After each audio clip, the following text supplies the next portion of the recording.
بەناوی خودای بینەر و زانا دانەری ئەرز و ڕاگری سەما بەخشەری نیعمەت ڕۆزی دەری گشت غەفور و غافر حەلیم و دانا سەڵات و سەلام وەک لێزمەی بەهار لەسەر گیانی پاک ڕەسوولی نازدار سەر بکا بۆ سەر ئال و هەم ئەسحاب تا ڕۆژی دوایی بۆ دۆست و ئەحباب. ئامادەبوارین بەڕێز بەخێر بێن سەر چاومان. ئازیزان، ئێستا ئێوەی بەڕێز و خۆشەویست شاهید و بینەری مەراسمێکی پیرۆز دەبن کە ئەویش بەخشینی بڕوانامەی زانستی شەرعیە بە 17 زانستخواس. خۆشەویستان، ئەم مەراسیمە پیرۆزە ئێستا لەلایەن تۆڕی میدیایی کۆمەڵ سەرجەم کەناڵەکانی کەناڵی ئاسمانی پەیام و کەناڵی بانگەوازی ئاسمانی و هەروەها لە کەناڵی کۆمەڵ هەولێر و پەیجی ڕادیۆی سونەت ڕاستەوخۆ پەخش دەکرێت. ئازیزان، ئێستاش مەجلیسەکەمان بە فەرموودە شیرینەکانی خوای پەروەردگار دەڕازێنینەوە و دەیکەینە دەستپێک کە ئەویش لەلایەن مامۆستای بەڕێز مامۆستا مەلادانەر چەند ئاەتێک لە قورئانی پیرۆز دەخوێنێت. با بفەرمێ. أعوذ بالله من الشيطان الرجيم وما يستوي الأعمى والبصير ولا الظلمات ولا النور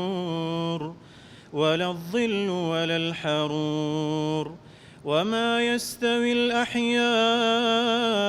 ولا الأموات إن الله يسمع من يشاء وما أنت بمسمع من في القبور إن أنت إلا نذير إنا أرسلناك بالحق بشيرا ونذيرا. خوای گەورە پاداشتی مامۆستادانەر بداتەوە. بەڕێزان، ئێستش مامۆستایانی مۆڵەت دەرەخوێنینەوە زەحمەت پێشن بێنە ئێرە. بەڕێز جەنابی مامۆستا مەلا مەحموودی ئازادی، بەڕێز پرۆفیسۆر دکتۆر سەباح بەرزنجی، بەڕێز دکتۆر ئەبوبەکری سەدیقی، بەڕێز دکتۆر محەممەد ساڵح بامۆکی، بەڕێز دکتۆر یاسین حەسەن با بفەرمون. بەڕێزان، ئەو مامۆستایانی کە ئەمڕۆ لەم ئاهەنگا مۆڵەت وەرەگرن تاجی زێڕینی مەلایەتی ئەکرێتە سەریان، ناویانە خوێنینەوە با بچنە سەر کورسیەکان. بەڕێز عومەر نەجمەدین ڕەحیم، بەڕێز عەتا قادر حەمەفەرەج، بەڕێز یوسف حسێن ساڵح، بەڕێز توانا عوسمان حەمەد، بەڕێز شادمان مستەفا ئیسماعیل، بەڕێز سەردار محەممەد عەبدوڕەحمان. مامۆستا سۆران دیارە ئامادە نەبووە لەبەرەوە دوێنێ ئێوارە باوکی وەفاتی کردووە، خوای گەورە لێی خۆش بێ. بەڕێز عومەر وەهاب حەمەغەریب، بەڕێز کەمال غەفار حەمە ساڵح، بەڕێز ڕێبوار محەممەد ساڵح، بەڕێز ئەکرەم جەلال فەتحوڵڵا، بەڕێز ئاواد یاسین حەمە، بەڕێز کاروان ئەکرەم ساڵح، بەڕێز ئاواد محەممەد ڕەزا، بەڕێز محەممەد مەحموود ئەحمەد، بەڕێز کاوە سەعید محەممەد، بەڕێز سابر سەدیق نەجیب.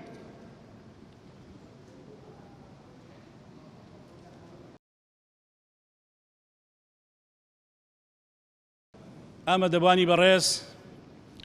ئێستاش گوێبیستی وتەی بەخێراتن بین لەلایەن مامۆستای بەڕێز و خۆشەویستمان مامۆستا مەلا مەحموودی ئازادی. با بفەرمێت. بسم الله الرحمن الرحيم الحمد لله والصلاة والسلام على رسول الله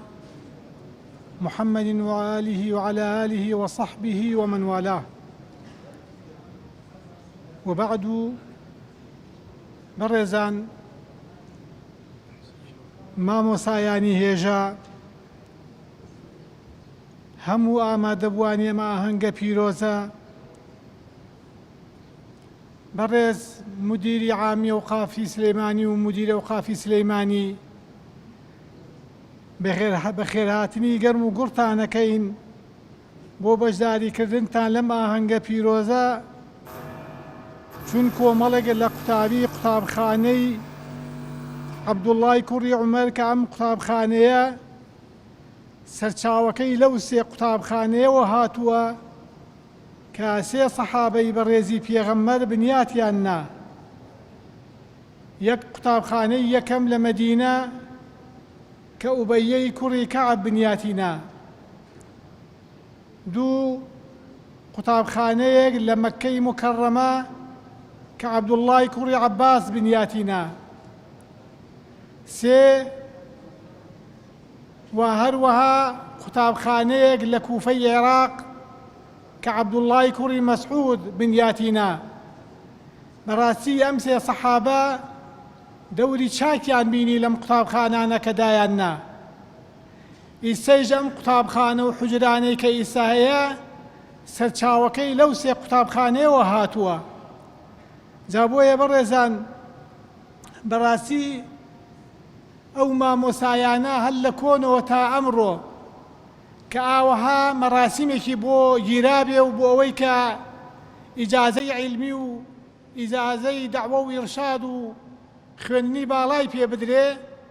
ئەوە جێی شانازیە بۆ میلەتەکەمان چونکە بەڕاستی ئەم میلەتی ئێمە کە لەسەر دینی ئیسلام ماوەتۆ ئەو مامۆسا بەڕێزانە توانیویانە دینەکە بێنەوە و ئەحکاماتی دین بە خەڵک ڕابگەێنن جا بۆیە ئەم قوتابخانانەی سەرچاوەکەی لە قوتابخانەی پێغەمبەرەوە هاتووە کە سەحابە بەڕێزەکان دروستیان کرد و هەروەها لەم مەدرسەی عەبدوڵڵای کوڕی عومەرە بەڕاستی کۆمەڵێکی زۆر بە ئەندازەی نزیک 3000 قوتابیەک لەم قوتابخانانە تەخەڕوجیان کردووە جا ئەم قوتابخانانەش ئەلحەمدولله لە زۆر شارەکانی کوردستانە هەمانە و ئەم مەدرسانەش مەکتەبی زانایان بە یعنی هەڵسو کەوتەوە و خۆلاسە بەدەمیەوە چووە و هەروەها لەم مەدرسانە کۆمەڵێک قوتابی دەرچوون ئەلحەمدولله بوونەتە مامۆستا لە مزگەوتەکان یان بوونەتە ئیمام و خەتیب یان هەیانە بوونەتە مدەڕیس لە مەدارسەکانە هەیشیانە شەهادەی دکتۆرا و ماجستێریان هێناوە ئیستا لە جامیعاتا دەرسەڵێنەوە بەرەمەکەی مەدرسەی عەبدوڵڵای کوڕی عومەر بوو جا بەڕاستی مامۆسایانی بەڕێز ئەم مەدارسانەی ئێمە ئەلحەمدوڵڵا هەر بەردەوامە هیوادارین کە ئەم کۆمەڵە مامۆسا کە ئیجازەی عیلمی وەرەگرن ئەمڕۆ ئەمانە خۆیان بتاوێننەوە لە فەرمودەکانی پێغەمبەر و لە ئاکارە جوانەکانی پێغەمبەر عەلەیهی سەڵات وەسەلام کە پێغەمبەری خوا فەرمی عەلەیهی سەڵات وەسەلام إن العلماء ورثة الأنبياء وإن الأنبياء لم يورثوا دينارا ولا درهما وإنما ورثوا العلم فمن أخذه أخذ بحظ وافر أم حديث إمام أحمد وأصحاب السنن لأبي درداء والرواية عن كل رحمة إخوان لبه جابراسي پیغمبر إخوة عليه الصلاة والسلام نيكر وبميراد دينار ودرهم چیکر وبميراد بو علماء بو زانایان علم زانياري هر کەسێک ئەو علم و زانیاریە لە قوتابخانەی پێغەمبەر وەربگرێ ئەوە بەشێکی گەورەی وەرکردووە علم و زانیاری نور و ڕۆشناییە لە بۆ عەقڵی ئینسان علم و زانیاری هەروەها نور و شەوق و کاری چاکە بۆ حەڵارەی ئیسلامی جابوية بيغمري خوا فرمي عليه الصلاة والسلام فمن أخذه أخذ بحظ وافر. هر کەسێک ئەم عیلمە وەربگرێ بە حەقی خۆی وەربگرێ و پارێزگایی لێ بکات و عەمەلی پێ بکات و خەڵقیشی فێر بکات، ئەوە معنای بەشێکی گەورە و نەسیبێکی گەورەی و وەرگرتووە. جا لەبەرەوە عولەما بەڕاستی کارەکەیان ئەوەیە کەوا تەلەبە و فێرخواز بەرهەم بێنن و هەروەها ئەم دینە بە خەڵک ڕابگەێنن وەکو خۆی چۆن هاتووە. جا بەڕاستی عولەما و زانایان هەر لە سەردەمی کۆنە و تا ئەمڕۆ و تا ئەو ڕۆژەی کۆتایی بە دنیا دێت دەوریان بۆ بێ دەوریشیان ببێ بۆ پێگەیاندنی تەلەبە و فێرخواز هەتاوەکو ببنە داعیەکی گەورە و هەتاوەکو فێری خوێندنێکی باش ببن، خەڵق فێری ئەحکامی قورئان، یاسای قورئان، معنای قورئان، معجزەی قورئان تا فێر ببن. جا بەڕاستی عولەما و زانایان هەڵگر و پەیامی پێغەمبەرن عەلەیهی سەڵات وەسەلام و لەسەر ئەو مەسیرەیە ئەڕۆن کە پێغەمبەری خوا لەسەری بووە. جا بەڕاستی هەر عولەمایەک کەوا نەسایح و ئامۆژگاری و عیلم فێری تەلەبە بکات، ئەم تەلەبانە بنە قەرزاری ئەو مامۆسایە، ئەبێ ئەو تەلەبانەیش احترام و ڕێزێکی تایبەتیان هەیە بۆ مامۆساکانیان. لەبەر ئەوە ئەو احترام و ڕێزە ئەو ئەدەبە جوانە مێنێتەوە، ئەوە معنای وایە لە ئەدەب و کارە جوانەکانی پێغەمبەریان وەرگرتووە. جا بەڕاستی ئێمە زۆر سوپاسان دەکەین بەڕێزان مامۆسایان و خێرخواهان و پیا و معقوڵان کە تەشریفتان هێناوە بۆ ئەم مەراسیمە پیرۆزە. زۆر بە خێراتنتان دەکەین، داواکەین لە خوای گەورە و میهرەبان کە لە بازاری قیامەتە ئاوەها بەسەرجەم لە خزمەت پێغەمبەرا کۆبینەوە و بەسەر بەرزی بڕۆینە ناو بەهەشتەکەی خوای گەورە و میهرەبانەوە. بەڵێتر کۆتایی بە وتارەکەم هێنم و بە خێراتنەکەم داواکەم لە خوای گەورە و میهرەبان کە هەر لە ناو خۆشی و بەختەوەریا بن و ئەم مامۆسایانەیش بەڕاستی ببنە وارثی پێغەمبەر عەلەیهی سەڵات وەسەلام. وآخر دعوانا أن الحمد لله رب العالمين والسلام عليكم ورحمة الله وبركاته. خوای گەورە پاداشتی جەنابی مامۆستا مەلا مەحموودی ئازادی بداتەوە. زانایان چرای ڕووناکی گەلن، ڕێنیشان دەرن جێگای ئەمەلن، عەمامەی سەرتان تاجی زێڕینە، هەوێنی ژینن لەم سەرزەمینە، ئێوەن وارسی پێغەمبەرانن، پەروەردەی سوننە و نووری قورئانن. بەڕێزان بۆ زیاتر ڕازاندنەوەی ئاهەنگەکەمان سرودێک لەلایەن کاک محەممەدی حاجی ئامانجەوە پێشکەش دەکرێ، با بفەرمێ. مولاي صل وسلم دائما أبدا على حبيبك خير الخلق كلهم. مولاي صل وسلم دائما أبدا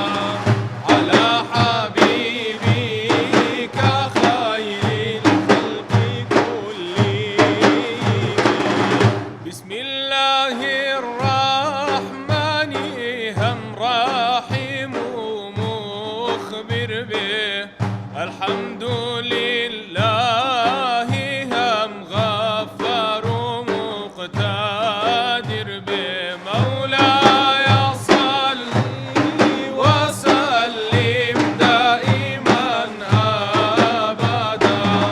على حبيبك خير الخلق كلهم.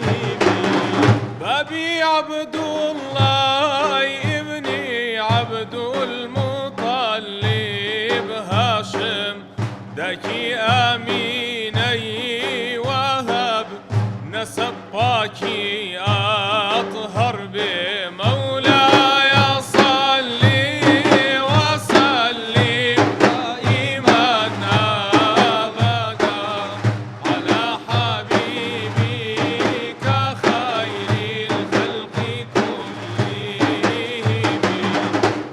نوری پاکی ئەو هەڵگرا فارس ئاگری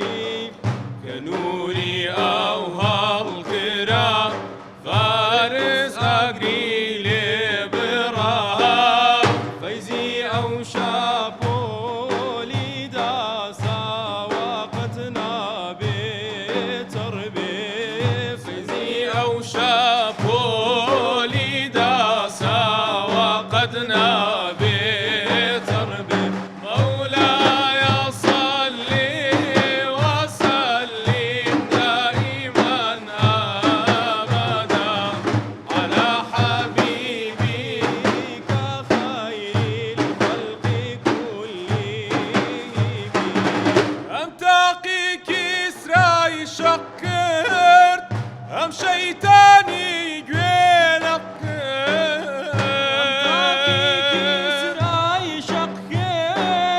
هم شيطاني قلق لا توعزي لا تكر كفر خولي باسر بي لا توعزي لا تكر كفر خولي لا سر بي شرايا حق هاليك وعالم دابي هتا دنيا بي أبي هالروش تربي مولاي صلي وسلم دائما أبدا على حبيبك خير الخلق كلهم سباسي إما خدا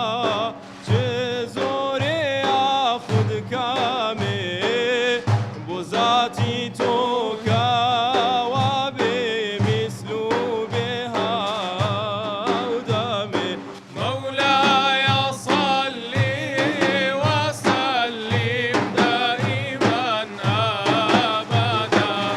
على حبيبك خير الخلق كلهم ئێوە شانازی بۆ گەل و وڵات بوونە سەر مەشقی شۆڕش و خەبات ئەرکی سەرشانتان هێجگار گرانە نەوەی داهات و چاوەڕێتانە لە گەیاندنی حەقدا بوێر بن داکۆکی کار بن مەرد و دلێر بن بەڕێزان ئێستاش وتەی مامۆستایانی بەڕێزی مۆڵەتدەر لەلایەن زۆر بەڕێز دکتۆر محەممەد مەلا ساڵح بامۆکیەوە پێشکەشەکرێ با بەڕێزیان بفەرمێ.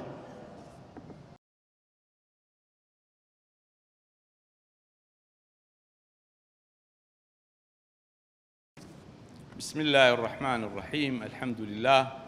والصلاة والسلام على رسول الله سرتا بەخێراتنی هەموو میوانە بەڕێزەکانەکەم لە مامۆسایانی بەڕێز لە پیاو ماقوڵان لە هەموو خۆشەویستان و بەڕێزان عەزیەتیان کێشاوە لە شوێنی دوورەوە هاتوو. بە ناوی بەڕێز مامۆستا عەلی باپیرەوە سڵاو لە هەمووتانەکەم و پیرۆزباییش لەو مامۆستا بەڕێزانەکەم کە ئەمڕۆ ئیجازەی عیلمی و مەلایەتی وەرەگرن. خۆشەویستان و بەڕێزان، پێم خۆشە ساتێکی کەم لەبەر ئەوە مناسەبەکەی ئێمە مناسەبەی ئیجازە وەرگرتنی عیلمی و مامۆستایەتیە بۆ پۆلێک لە زانستخوازان چەند دەقیقەیەک لە خزمەتتانە بم باسێکی زانست و گەورەی بکەم هەرچەند وەکو مامۆستایانی پێش من فەرمویان ئەوە شتێکە هەر بۆ بیرخستنەوەیە زۆربەتان مامۆستای ئێمن یا هاوتەمەنی ئێمن، بەڵام وەکو ئوسوڵ و باوی مناسەبە و حەفلەکە سەرەتا ئاینی پیرۆزی ئیسلام زۆر گرنگی بە عیلم و زانست داوە. ئەوە تا یەکەم سوورەتێکە بۆ پێغەمەری ئازیزمان صلی الله عليه وسلم دائەبەزێ سوورەتی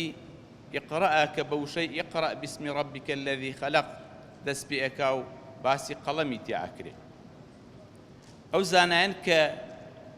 بە دوای وشەکانی قورئانە ئەگەڕێن ئەڵێن وشەی علم و عەلیمە لە قورئانە بە هەموو تەصاریف و ئیشتیقاقەکانیەوە زیاد لە 750 جار هاتووە و دووبارە بووەتەوە ئەوەش گەورەی ئەو بابەتە و ئەو مەوزوعە ئەگەیەنێ من لەسەر دوو ئایەتی پیرۆز کەمێک ئەوەسم کە ئایەتەکان زۆرن باسی عیلم و زانست دەکەن لە قورئانە یەکێ لەوانە خوای گەورە لە قورئانە ئەفەرمێ يرفع الله الذين آمنوا منكم والذين أوتوا العلم درجات والله بما تعملون خبير واتە خوای گەورە ئەوانەی ئیماندارن بەرزی کردوونەتەوە و ئەوانەی لە ناو ئیماندارانە خاوەنی عیلم و زانستن چەند پلە بەرزتری کردوونەتەوە ئیبن جەوزی کە مفەسیرێکی گەورە و لوغەویەکی گەورەیە ئەفەرمێ ئەم ئایەتە ئەوەی لێوەرەگیرێ ئەهلی عیلم بەشێکن لە ئیمانداران واتە زیکری خاصە بعد العام لە معنای گشتێکا کە ئیماندارانە ئەهلی عیلمیشی تایە لەوێ ڕەفعی دەرەجاتیان بووە بەڵام دواشتریش بۆ زیاتر ئیهتیمامدان بە عیلم و زانست و زانایان فەرموویەتی والذین ئوتوا العلم دەرەجات ئەوە یەک دوو ئەو دەرەجاتە کە لە ئایەتەکە باسی کردووە پلەیان بەرزە بێتەوە زانایانی تەفسیرە فەرموون ئەوە هەم شمولی دنیاەکە هەم شمولی بەهەشت و ئاخیرەتیشەکە واتە خوای گەورە لە دنیاشە پلەیان بەرزەکاتەوە ئەوانەی کەوا عالمی عامل بعلمیه من زانایەکن کاریان بە عیلمەکەیان کردووە لە دنیا پلەیان بەرزە و لە قیامەت و دوا ڕۆژیشە ئیبن جەوزی هەر خۆی ئەفەرمێ لە شوێنێکا لە کتێبی وازان سەید الخاتیرا بینیومە ئەفەرمێ من کۆمەڵی ئامۆزا و خزمم هەبوو ئەوان زۆر خەریکی کەسابەت و دنیا و پارەپەیاکردن بوون منیش ڕۆشتم خەریکی عیلم و زانست بەدەستهێنان بوو لە نەتیجە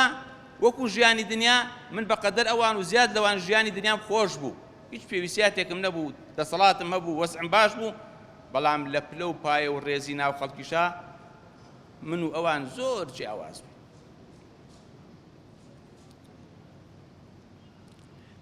ئایەتی دووهەم خوای گەورە فەرمێ إنما يخشى الله من عباده العلماء واتە بێگومان بەتەئکید ئەوانەی کە عالم و زانای ڕاستەقینەن ئەوانە بە تەواوی و بە چاکی و بە دروستی لە خوا ئەترسن ئیبن قەییمی جەوزیە فەرمێ خوای گەورە خەشیەتی خۆی و ترسی خۆی لەم ئایەتە حەسر کردووە لە زانایانە ئەوە لای ئەو زانایانی کە ئەفەرمون ئینەما بۆ حەسرە هەشە وانە فەرمێ بەڵام بەشێک لە زانایانی لوغەوە ئەڵێن کە ئینەما بۆ حەسرە واتە ترسی ڕاستەقینە و ترسانی چاک و بەگوێکردنی خوا ئەوەی عالمی ڕاستەقینە بێت لەوا کۆبووت حەسەنی بەسریش ئەفەرمێ ئەگەر یەکێک لە ناو ئێمە علمی وەربگرتایە بە چاکی دوایی ئەسەری ئەو عیلمە بەو کەسەوە لە خەوفی خوا و هەیئەت و قسە و کەلام و هەموو شتێکی ئابینرا واتە عیلم وەرگرتنەکە ئەوەنە ڕاست و دروست بۆ خوا بوو ئاساری جوان و درەوشاوەی بە خاوەنەکەی وەبینرا بۆی ئەگەر هەر کەس وانە بوو ئەوە ئەبێ مراجعەیەکی عیلمەکەی بکاتەوە لەوانەی خەلەلێکی تیابێ وپێغەمبەری خواش فەرمێ صلی الله عليه وسلم من يريد الله به خيرا يفقهه في الدين هەر کەسێ خوای گەورە مەبەست و ئیرادەی خێری پێی بێ چاک شارەزایەکا لە دین جوان شارەزایەکا لە دین و لە ئیسلام لە بەرامبەریشدا لە فەرمودەیەکە پێغەمبەر فەرمێ صلی الله عليه وسلم لە نیشانەکانی ڕۆژی دوایی نزیکبوونەوەی ڕۆژی دوایی ئەوەی عیلم کەم ئەبێتەوە و جەهل و نەزانی بڵاوە بێتەوە جا ئومێ دەکەم ئەم پۆلە مامۆسا بەڕێزە و باقی مامۆسایانی تر کە لە کوردستانە لە حوجرە و مەدرسەکان ئەخوێن و زانست بەدەستێنن ئەم ناخۆشی و هەڕەشانەی کە لە فەرمودەکە هاتۆ ئەم فەرمودەی کەش کە ئەی خوێنمەوە ئەو ڕووناکی و نور و عەلەمە بن کە ئەو شتە خراپانە بەسەر میلەتەکان نەیە ئینشاء الله تعالى. پێغەمبەری خوا لە فەرمودەیەکە فەرمێ إن الله لا يقبض العلم انتزاعا ينتزع من العباد. خوا علم لزاناكان ناسا يتوى أول سنين دريبيني، وإنما يقبض العلم بقبض العلماء.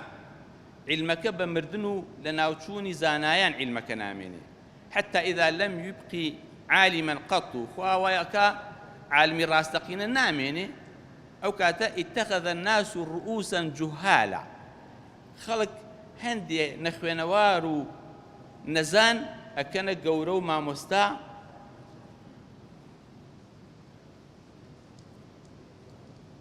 فسئلوا پرسیاریان لێکەن ئەوانش فأفتوا بغير علم فضلوا وأضلوا. کە خەڵک پرسیاریان لێکە ئەوانش علمیان پێ نییە، زانستیان نیە، نەیان خوێندووە، خۆیان مانوو نەکردووە، ئەو کاتە فتوای بێعیلم ئەدەن، هەم خۆیان گومڕابن هەم خەڵک گومڕاک.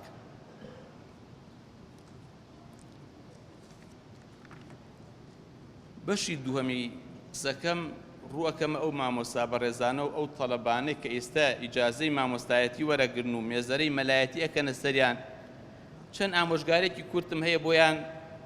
داوا ئەکەم لێم وەربگرن وەک برایەک. یەکەم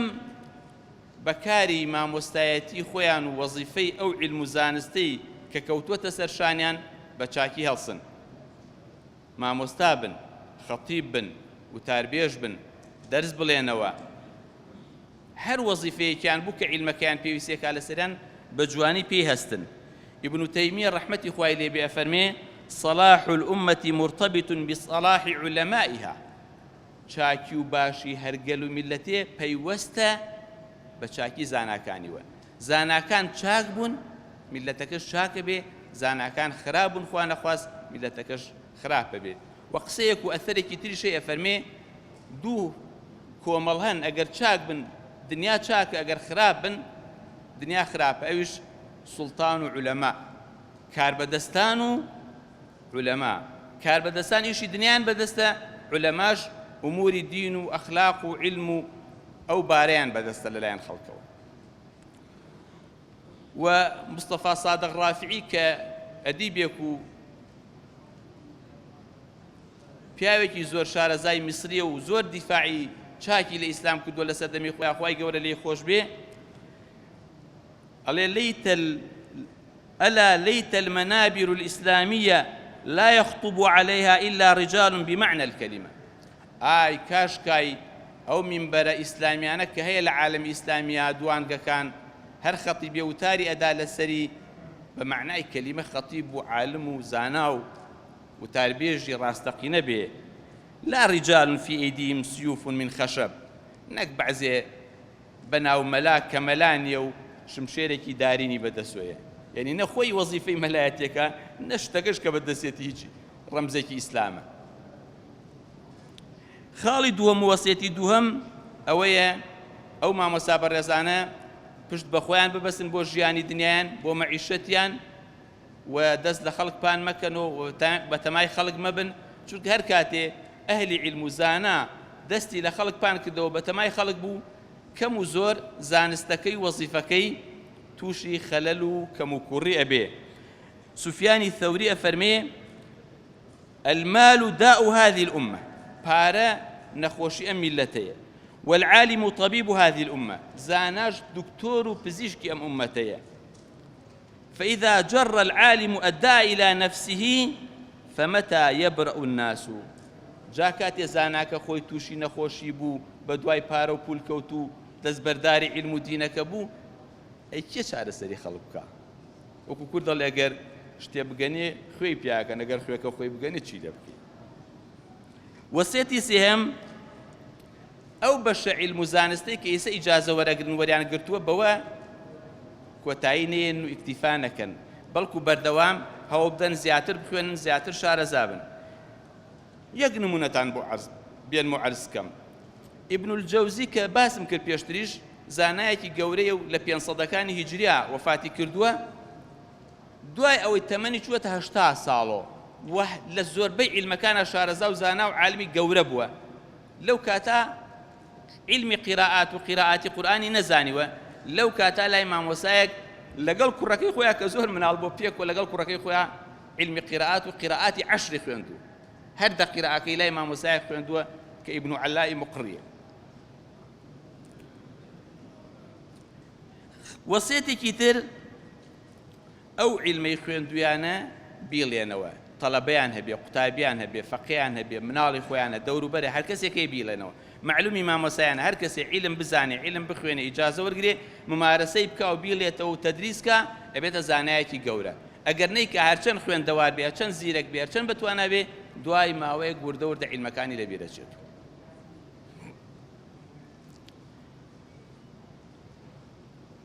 وەسیەتی پێنجەم زۆر مطالعە و خوێندنەوە و بە دواچوون و گەڕان بکەن شێخ عەلی تەنتاوی هەیە عالمێکی شامیە وەفاتی کردووە لە ساڵی 1420 کۆچیا تقریبا 21 ساڵە وەفاتی کردووە ئەم پیاوە کاتی خۆی بە فیڕۆ نەداوە یەکێک لەو شتانە کە زۆر عەجایب بۆ تیا خوێندنەوە بوو حاکم بووە وەزیفەی هەبووە لە مەکتەبە دەرسی وتۆتۆ لە جانکۆ دەرسی وتۆتۆ لەگەڵەوە ئەڵێ بە معدەلی من بۆ ماوەی 60 ساڵ نزیکی 70 ساڵ ڕۆژ نەبووە بەلای کەمەوە 100 وەرەقەکەم تر بخوێن 100 لاپەڕەکەم تر بخوێن ڕۆژیش هەبووە 300 لاپەڕم خوێندوتۆ لەگەڵ هەموو 5-6 نەوە مەشغەڵەتی زۆریشی هەبووە ئەوە ئازایەتیە بەڕاستی یەکێک لە خەلەلەکانی ئێمە مامۆستایان بە شێوەیەکی تا ڕادەی بڵێم گشتیەوەیە مطالعە کەمەکرێ خوێندنەوە کەمە بە دواچوون کەمە مستەفا سادق ڕافیعی ئەوەی پێشوو باسم کرد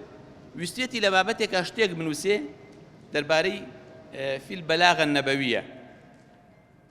فەرمودەکانی پێغەمبەر چەندێ لایەنی بەلاغیان تایە ویستێتی لەسەر صحیحی بوخاری لەناو صحیحی بوخاریا بگەڕێ لە حەدیثەکان ئەو بابەتانە دەربێنێ و دیراسەیەکی بکا و شتێ بنووسێ لەسەری ماوەی ئاوا ئەڵێ 10 یعنی تقریبا لە بینی 10 بۆ 20 ڕۆژ لەوەنا هەموو صحیحی بوخاری خوێندۆتۆ هەشت ڕۆژەی 8 سەعات صحیحی بوخاری خوێندۆتۆ بۆ ئەوەی ئەو مادە ئامادە بکە کە باسێک و بەحسێک بنووسێ دەربارەی فی البەلاغە النەبەویە ئەو خەڵکە ئاوا خەمەخوا مامۆسایانی بەڕێز برایانی بەڕێز جا ئومێدەوارم قوتابیانی بەڕێز مامۆسایانی ئیجازە وەرگر سەرکەوتوو بن موفەق بن خوای گەورە پاداشی مەکتەبی زانایانیش بداتەوە کە کار ئاسانی بۆ ئەم ئیش و کاری ئەم قوتابیانە کردووە و زۆر دەستخۆشی لە مامۆسایانی بەڕێز دەکەم کە دەرسیان وتۆتەوە خۆیان مان و کردووە ماوەیەکی زۆر هاتوچۆیان کردووە بە مەسرەفی خۆیان بە سیارەی خۆیان بە ئەو شوێنە قوتابیەکانی لێ بووە خوای گەورە ئێوەش سەرکەوتوو بکە هەموو لایەکتان موفەق بکە ئەجر و پاداشی هەمووتان بنووسی عەزیەتتان کێشاوە والسلام عەلەیکوم وەڕەحمەت الله وبەرەکاتوه خوای گەورە پاداشی مامۆسای بەڕێزمان بدات سيدنا علي رضا ورحمتي خوای لێ بێ دەفەرمێت يا كميل العلم خير من المال العلم يحرسك وأنت تحرس المال والعلم حاكم والمال محكوم عليه والمال تنقصه النفقة والعلم يزكو على الإنفاق ئامە دەبانی بەڕێز ئێستاش گوێبیستی خوێندنەوەی پەخشانە شعرێک دەبین لەلایەن مامۆستای بەڕێز و خۆشەویست مامۆستا عەبدوستار هەورامی با بفەرمێت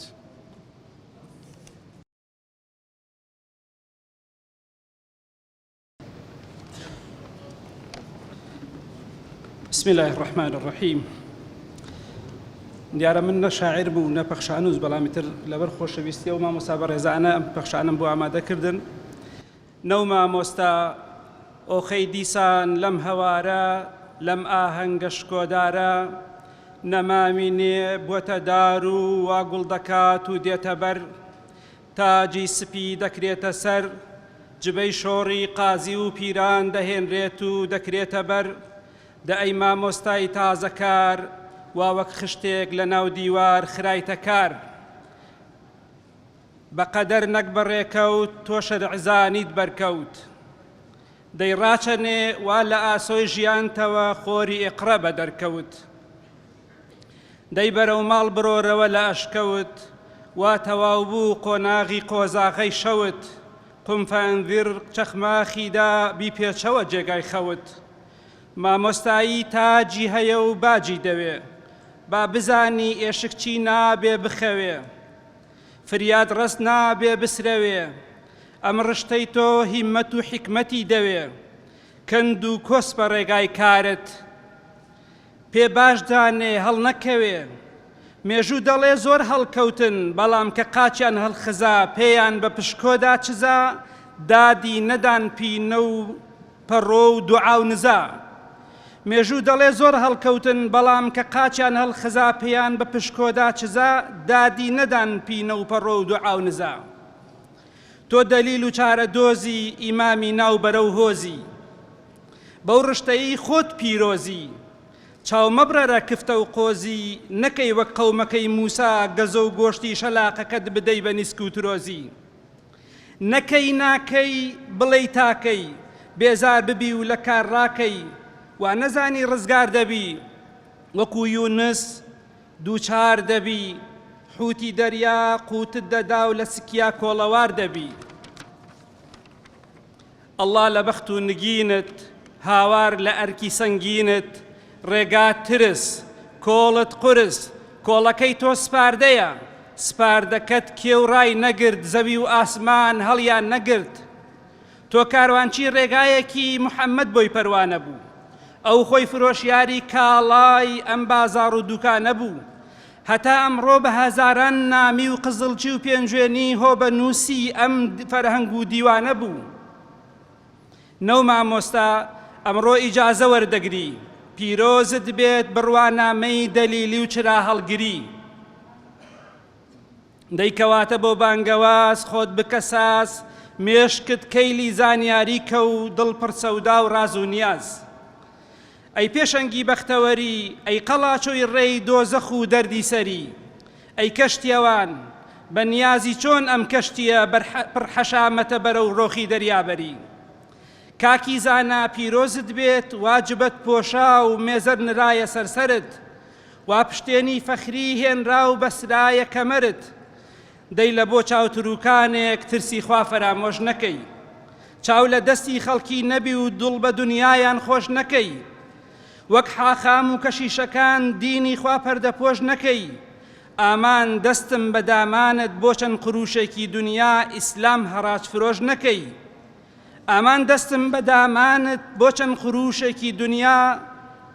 ئیسلام هەڕاج فرۆش نەکەی سەلام عەلەیکم وەرەحمەتوڵڵاه سپاس و دەستخۆشی بۆ مامۆستا عەبدولستار ئەسەفەورامی خوای گەورە پاداشتی بداتەوە بەڕێز مامۆستا مەلا یاسینی بێسەری بەرپرسی مەکتەبی زانایانی کۆمەڵی دادگەری کوردستان با بفەرمێ بۆ پێدانی خەڵات بە هەندێک لە مامۆستایان بەڕێز جەنابی مامۆستا مەلا مەحموودی ئازادی دکتۆر سەباح بەڕێز پرۆفیسۆر دکتۆر سەباح بەرزنجی با بفەرمێ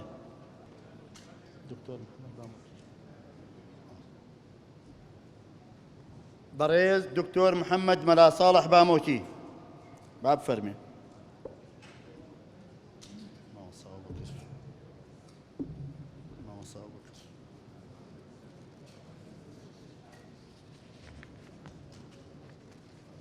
بەڕێز دکتۆر ئەبوبەکری سەدیقی با بفەرمێ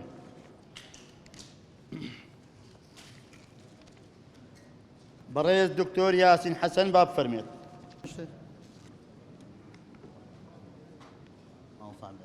بەڕێز مامۆستا عەبدولعەزیز فەرەج بەرپرسی قوتابخانە شەرعیەکانی مەکتەبی زانایانی کۆمەڵی دادگەری با بفەرمێت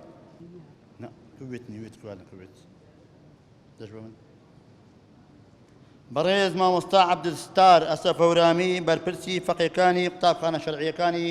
مەکتەبی زانایان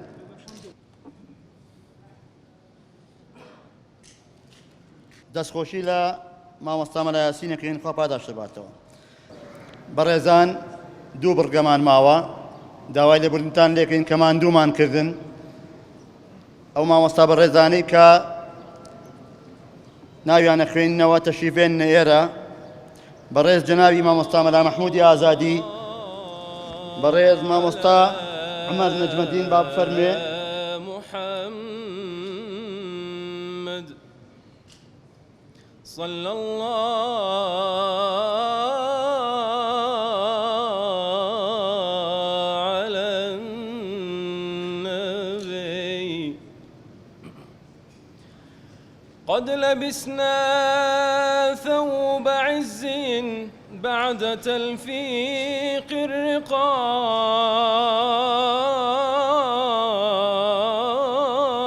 الرقاع يا رب صل على من